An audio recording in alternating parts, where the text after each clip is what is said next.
September 9, 2017, Columbus, Ohio. Ohio State freshman running back J.K. Dobbins ran for 72 yards and notched the first touchdown of his young career, but the Oklahoma offense took over in the second half and the Sooners would spoil the Buckeyes' evening with a 3,116 victory.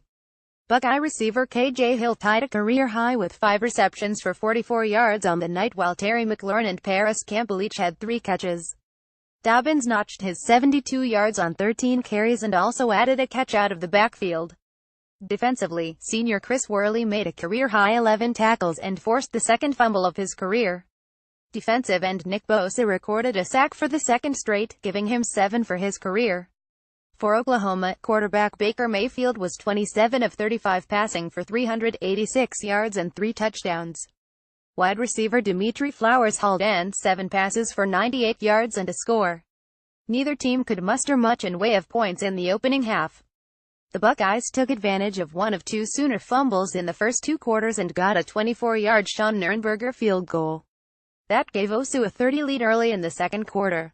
Oklahoma evened the score right before the break with a 35-yard Andy Seibert field goal, and the teams went to the locker rooms knotted at 33. In the second half, the gloves were off.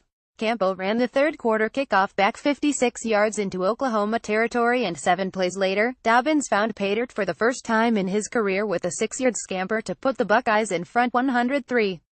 The lead was short-lived as Mayfield and the Sooners responded by covering 67 yards in just 5 plays to even the score once again at 10-10. The Buckeyes countered with another solid drive thanks to 37 yards on the ground by Dobbins, but the drive would sputter out at the 6-yard line and Nurnberger added his second field goal of the night. The quick strike Sooner offense grabbed its first lead of the night shortly before the end of the third quarter as Mayfield found Lee Morris over the middle of the field for an 18-yard TD reception, and it was 17-13 Sooners.